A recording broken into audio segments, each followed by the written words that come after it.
Okay, seems a bit of a goofy thing. The parent class of this is the editor utility actor, but yet it doesn't seem to want to spawn my. Let me just get rid of this. It doesn't seem to want to spawn my button for my custom event. What I just deleted there was a different way of getting to that same editor utility actor that was spawning it. So we're going to start this over. I'm just going to go back to here. I'm going to delete this one. That's the one that we were just looking at. This is the one that we had just made. Let's start again. This one we went in and we went down to editor utility blueprint. For whatever reason, I don't know, but I go to blueprint. If I go into through here and then select the editor utility actor, right? Editor utility actor, and select that. And I'm going to, well, let me get rid of this one. And just kill it now, it'll be fine. And I'm going to rename this one because I want to keep the same name. My editor blueprint make icon.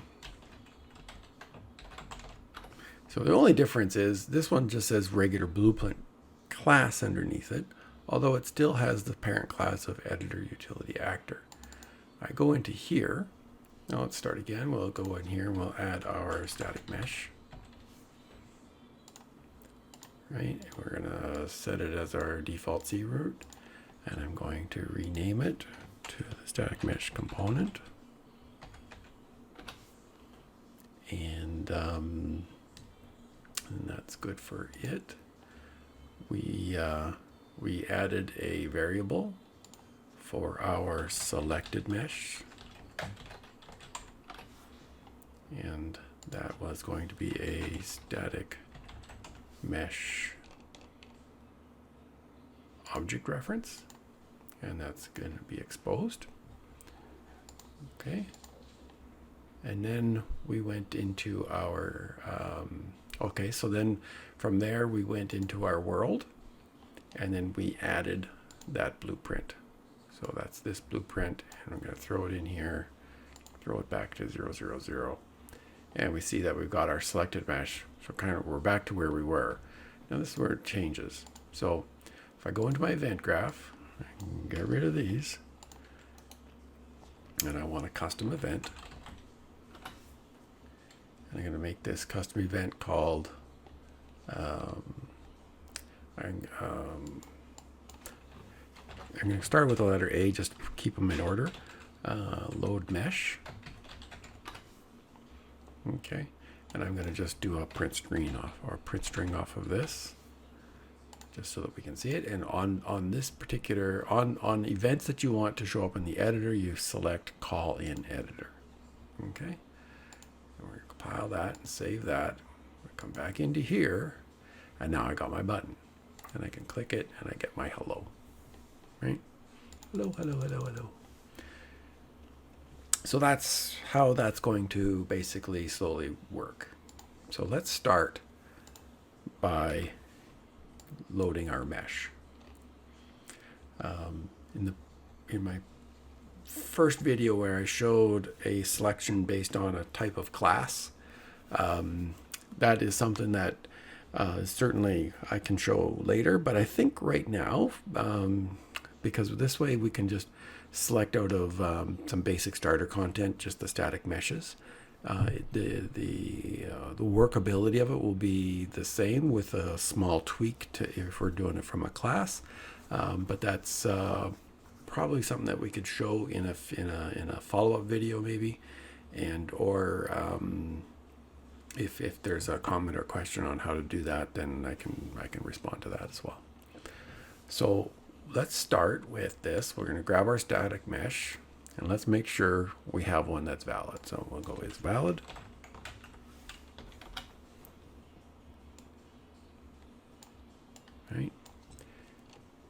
And if it is, we're going to grab our static mesh component, right? And we are going to come off of it, and we are going to set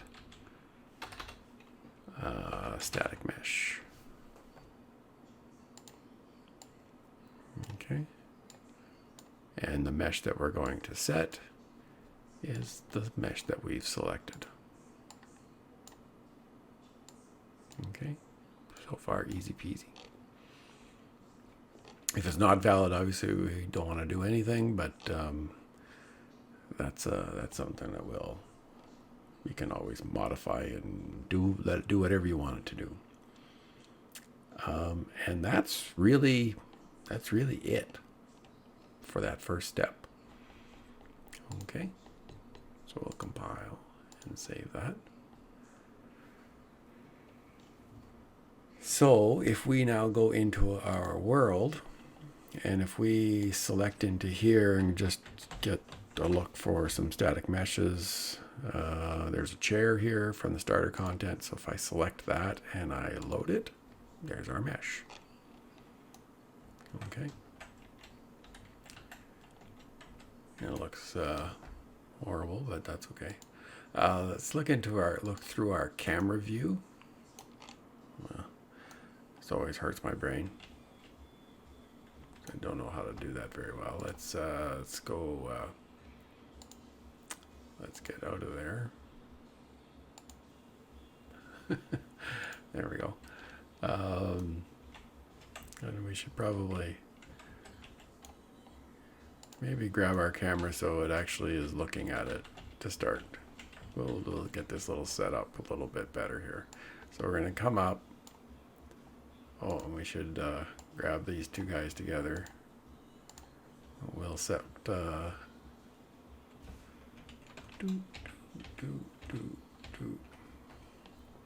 let's grab our camera actor, bring him up,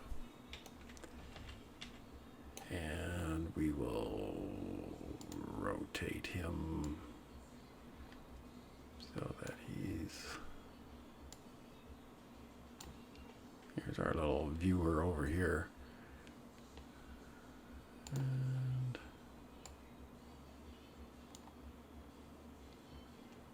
And now if I go in, I can probably drive it to a better position now. Oh, maybe not. There we go. Yeah, if there's someone out there that knows how to set a scene better for lighting and all that kind of good stuff, because that's not what I know how to do very well. Then maybe they can help do that, or maybe you probably already know how to do that better than I know how to do it. So let me just rotate this on this axis a little bit, and we'll drag them back over a little bit. And then let's jump back into there. And what I kind of do is, what I would like to be able to do is set this background color to be something different. But I'm just going to zoom in there. Maybe that's a pretty good view. Let's keep that view. Okay. So we've got that set. And then so far already we're able to bring in an actor and we've got it showing up. What's next? Well, the next thing that we want to be able to do is to actually create the icon. Sound like a plan? So the whole point of this thing. So let's do another custom event. I'm going to start this custom event. I'm going to call it B because it'll be the second thing that runs. Create item icon. Okay. So what happens here?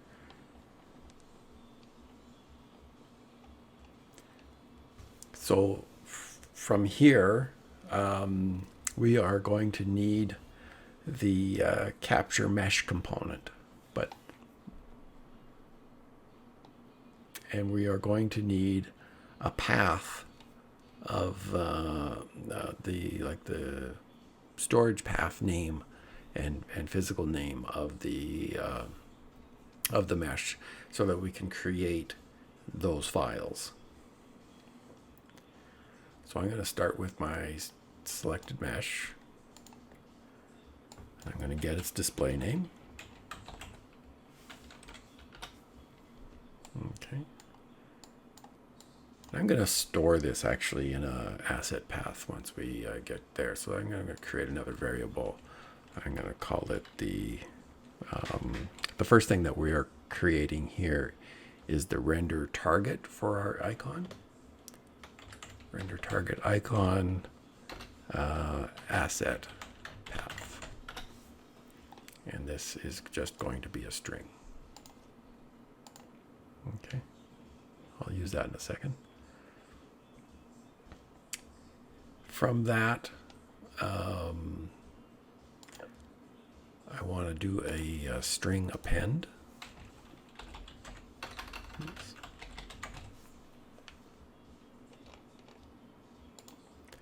And what I want to be able to do, I just want to put a suffix on it.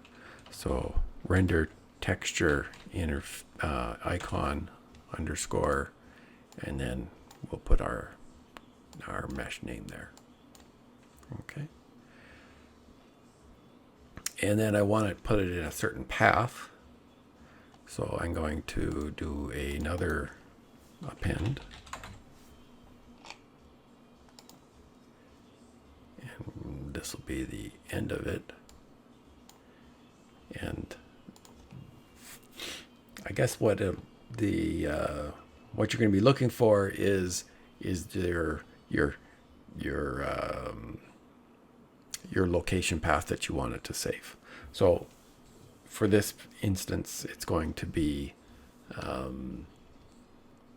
I go into my content browser, and if I wanted it for this directory, maybe we'll make a folder on here. Let's make a new folder called icons. Right, I'm going to go in here, and I want to get the name of that. I forget how I did it. If I just typed the whole thing out.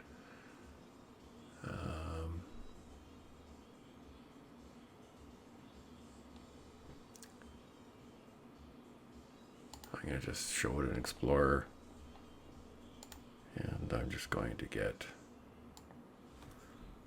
the path for that. Yours will be obviously different. So the only thing is for it to get that folder, it's going to be the /game. Oops. It's going to be the /game folder, and then it's going to be the making icons. I guess these slashes are in a different direction from copying from one to the other one. And then it has to end with the slash as well. Okay. So now we'll have our full path, and they'll show up in that icons directory. Okay. So from here, so what we'll first do is we'll grab our selected mesh again. We will make sure it's valid.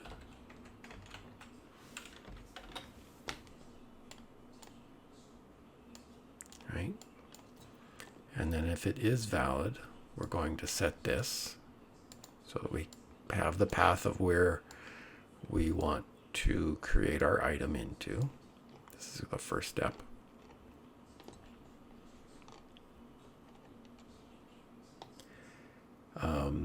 So now we have where we want to send it or save it, but we need to know what we want to save. So we have to get our capture component from our camera. So I am going to just pause here for a second. Okay, sorry for that. Well, not much of a delay for you, but a little bit for me. So what we need to do is we want to be able to capture the component from our screen capture object mask. So that's that scene capture 2D object that we've placed in our icon world main level. And then we're going to be using that. So let's add a variable. I'm going to call this our capture actor. And it's a scene capture 2D. Okay. And we're going to expose that. Okay, so we compile and save. If we look in our world now with our blueprint selected, we got our button, we got our selected mesh, and we can now select our scene capture object from our scene. So that's the one that we've added. So we want to set that first. And actually, I would like this to show up kind of before our selected mesh. So to be able to do that, we can just drag the order of them. So now it's in first position here. If I compile and save that and come back here, now it's the first thing to do as far as settings go. So that's good. So now we have that. We can then drag our capture actor out, get them, and we want to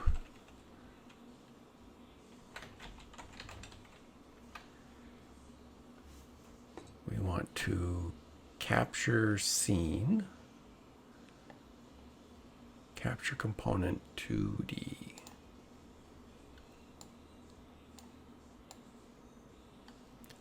Okay, so we're going to capture our scene. So after we set, we're going to capture our scene from our component that's the same position that our camera is looking at.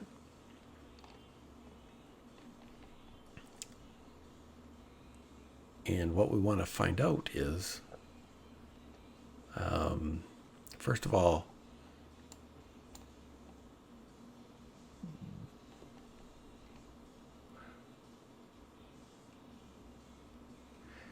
we want to find out, because the next step that we're going to do, we're going to save this. But first, before we want to save it, we want to know if it already exists. Because if it does, we want to get rid of it, right? So this render texture icon, we want to find out does asset exist.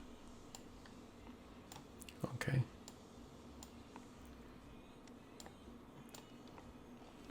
We'll come off of there into a branch, push B, and click. If it does exist, we're going to grab our path again, and we are going to come off of true, and we are going to delete asset. Okay. And then once we're done that, well, okay, we kind of want to go again, right? So we'll just call our cells again. So we're just going to call B create item icon, and we'll start our process over. So if it doesn't exist, now we want to create the static texture from our render target, right? So if I grab from this same object here, and I get my texture target from that, right? So that's the render texture target that we assigned. to that component because that's where it's getting captured in that temporary mode. And then from there, so many things. From there, I need to create the static texture from the editor only. Okay. And the how we want to name it, our path, our full asset path that we wanted to figure out. As far as compression settings go, it is a user interface object, RGBA. That's all we need. And these can be set from the texture group, I guess. That's fine. I have not a lot of knowledge about this, but so I'm not playing with it.